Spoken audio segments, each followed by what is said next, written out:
But as the Apollo astronauts would discover, it wasn't as harmless as it first seemed. Moon dust is created by micrometeorite impacts which completely pulverize the lunar surface. Because there's no wind or any other natural elements on the moon which can gradually erode these tiny particles and fragments, they remain extremely sharp. This moon dust prevented spacesuits and other equipment from working as intended. For example, astronauts had trouble moving their arms during moonwalks as the joints of the suits became damaged by the moon dust. It's so corrosive that it even cut through 3 layers of Kevlar-like material on one of the astronauts' boots. To make matters worse, it's also electrostatic, which makes it cling to anything it comes in contact with. After long moonwalks, the spacesuits were covered in this black soot that both looked and smelled like gunpowder. As it was more or less impossible not to bring the dust back into the lunar module, it caused some pretty significant issues for the astronauts themselves. It got so bad during the Apollo 12 mission that the astronauts were forced to keep their helmets on inside the module to prevent as much of it as possible from getting into their eyes and lungs.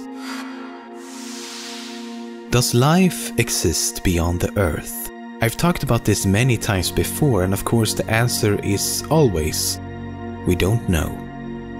But that isn't technically true. We can almost certainly say that life does exist on both the Moon and on Mars. When NASA and other space agencies send stuff and people to other worlds in the solar system, they go through meticulous stages of sterilization. But there's a great irony in this sterilization process, because while these harshly sterilized environments do indeed get rid of bacteria and other microbial life forms that we do not want to contaminate other celestial bodies with, they also provide the perfect conditions for bacteria that can survive in space and thus other planets. Essentially, we're able to remove almost everything except the things that have the greatest chance of surviving in space. However, just because they hitch a ride to another world does not mean we'll see Martians or Moonsians anytime soon. It's more than likely that these extremophiles will eventually die instead of evolving into something new.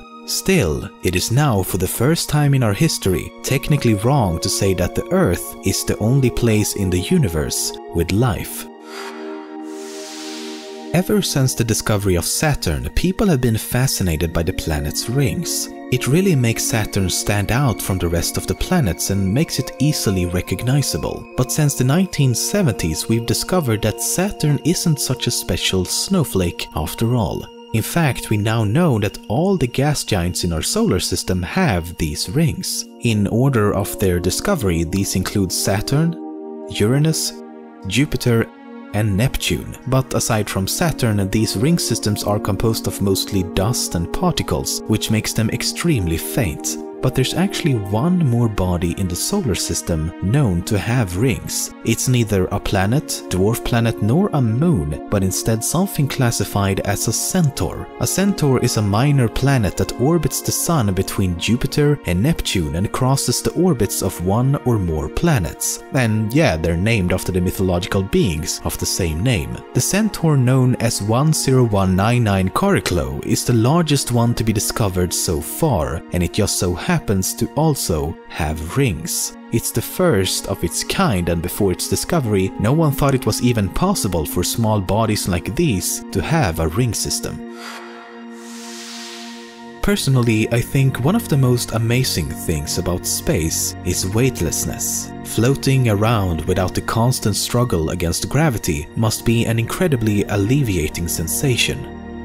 But weightlessness causes the human body to behave in ways that make completely normal things not so normal. For example, you can't burp in space. The reason we burp is because air enters our stomach while we eat or drink, for example. But our stomach doesn't really like air and other gases, so it tries to push it back out. All the food and liquid stays at the bottom while the unwanted gases is pushed to the top. But it's only able to do this because of gravity. In the absence of gravity, or in microgravity, all the gas, liquids and food are unable to separate, which makes it difficult to only push gas back out again. This will cause you to slightly vomit instead of simply burping and is known as a wet burp.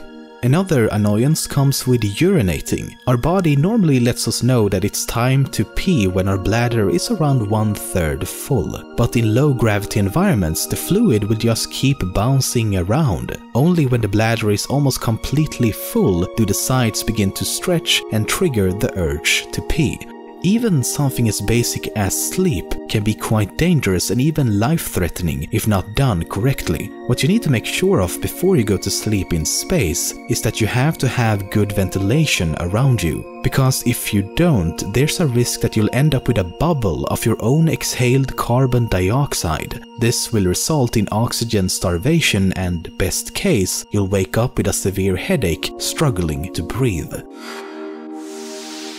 Being an astronaut requires you to be exceptional at a lot of things. One example is that you need to be able to remain calm and focused during very stressful situations. But that's of course easier said than done, given that when you're out on a spacewalk, there's only a suit between you and the vacuum of space. Now, what if, against all odds, your spacesuit began filling with water? In 2013, this is exactly what happened to Italian astronaut Luca Parmitano while performing repairs on the ISS. Roughly an hour into the spacewalk, he noticed that his helmet was slowly filling with water. As he reported this to the people on the ground, the volume of the water just kept on increasing, and at the time they couldn't figure out where it was coming from. Eventually it was deemed that there was a chance of him actually drowning in his own suit, so the mission was quickly aborted. It was later revealed that the liquid cooling system in the suit had caused a leak. Of course, Parmitano, being a trained professional, remained completely calm when faced with the possibility of being the first man to drown in space. This is the only photo taken from the surface of another body beyond Mars. It was taken in 2005 and is from the surface of Saturn's largest moon, Titan. Now, Titan is an interesting place. Just like the Earth, it has lakes and rivers. Unlike the Earth, these are not filled with water, but instead liquid ethane, methane, and propane. You see, the average temperature on Titan is around -180 degrees Celsius. Because it's so extremely cold, the probe only remained functional for about 90 minutes after touchdown and was only able to send this single photograph from the surface. Titan also has a very interesting atmosphere which consists of a thick haze. The atmosphere is several times denser than here on Earth, and gravity on Titan is several times weaker. If you weighed say 80 kilo, you would only weigh around 12 kilo on Titan. In fact, if you could theoretically survive on the surface and had a wingsuit on, because of the low gravity coupled with the dense atmosphere, you would be able to fly simply by waving your arms around.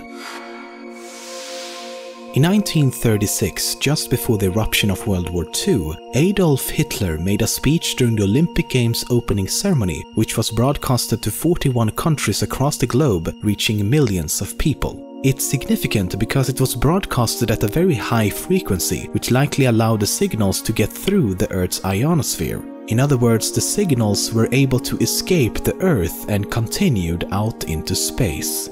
This has led some to believe that one of the first things potential aliens might hear are the words of Adolf Hitler. In fact, this is the exact plot for the book written by Carl Sagan, titled Contact. It was even made into a movie in 1997. But this is only within the realm of science fiction and could never actually happen in real life. You see, many TV shows and other signals like these will drastically diffuse over time and at best will only be able to propagate a couple of light years away before they become identical to background noise. It's something known as inverse square law. Even if some of these signals inexplicably made it to some of the closest exoplanets to the Earth, and we assume that intelligent extraterrestrials do exist on one of these planets, and these aliens just happens to aim the correct technology able to pick up these unbelievably weak and quiet signals towards the Earth, they would still most likely not be able to extract any audio, visuals, or other tangible information from these signals. They would simply be too feeble and diluted once they get there.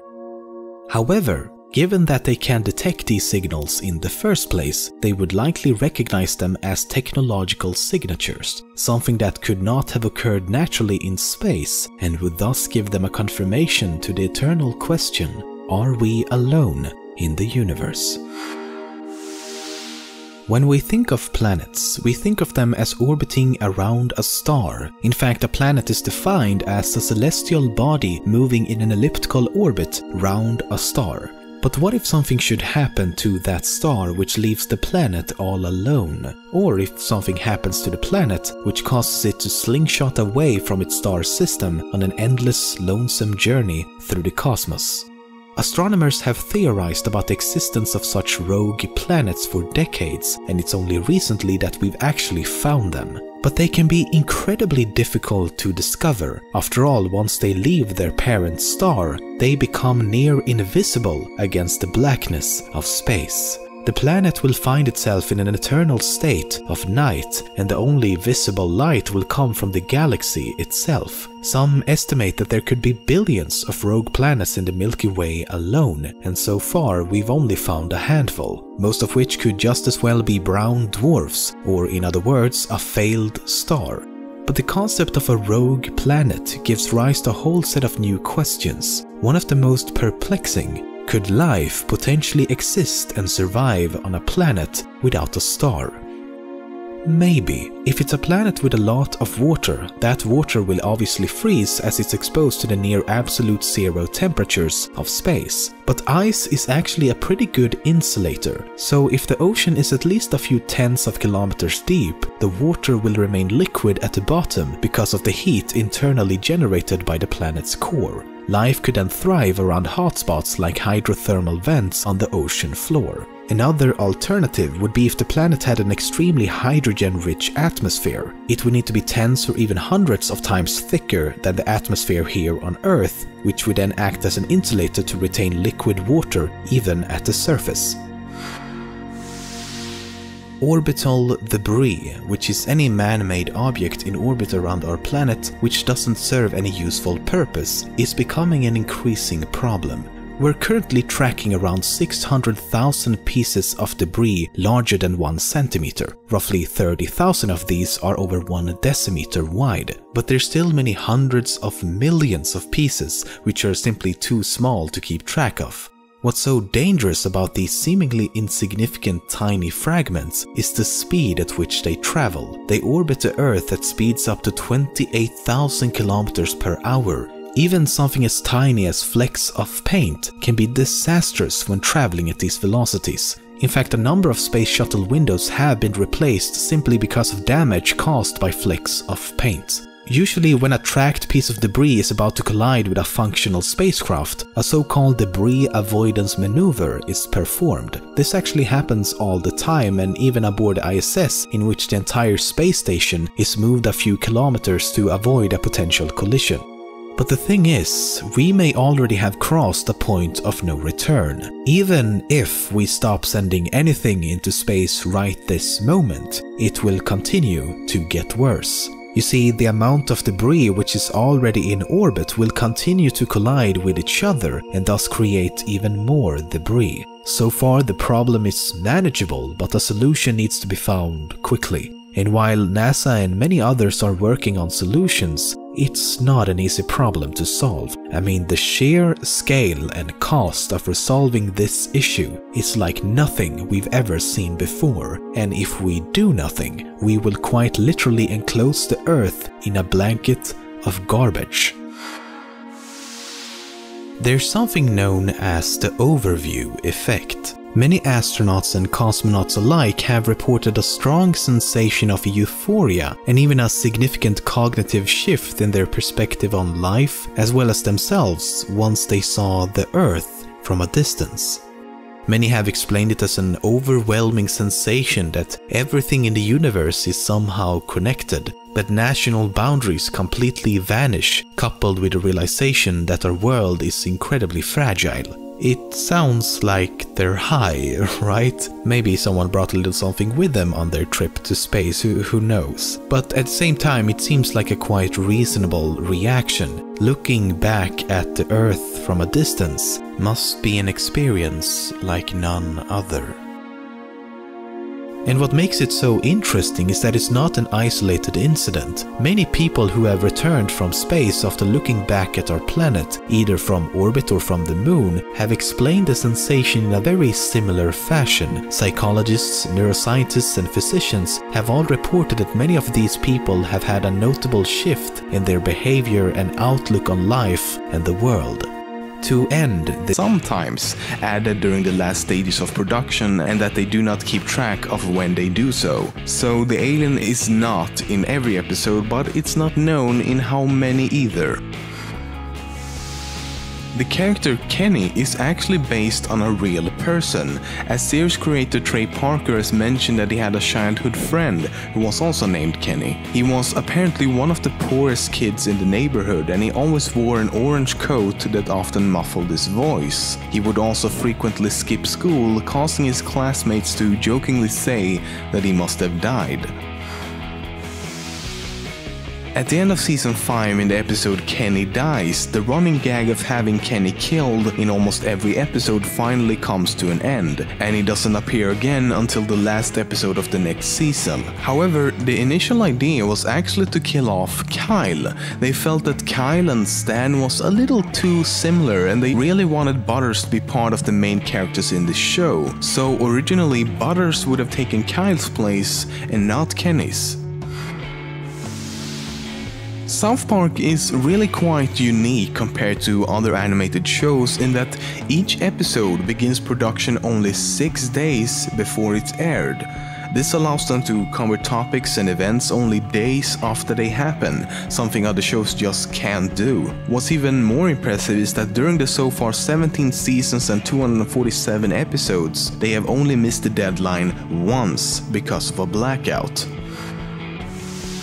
In the intro for the show, all the main characters each sing a few lines, including Kenny. Kenny's lines, however, are as always very hard to make out, as his voice is of course muffled by his orange coat. But if you listen really closely, or like me read the transcripts, you'll hear that he says some pretty obscene things. For example, between season 1 and 2, he says, and since the middle of season 10 and forward, he's been saying,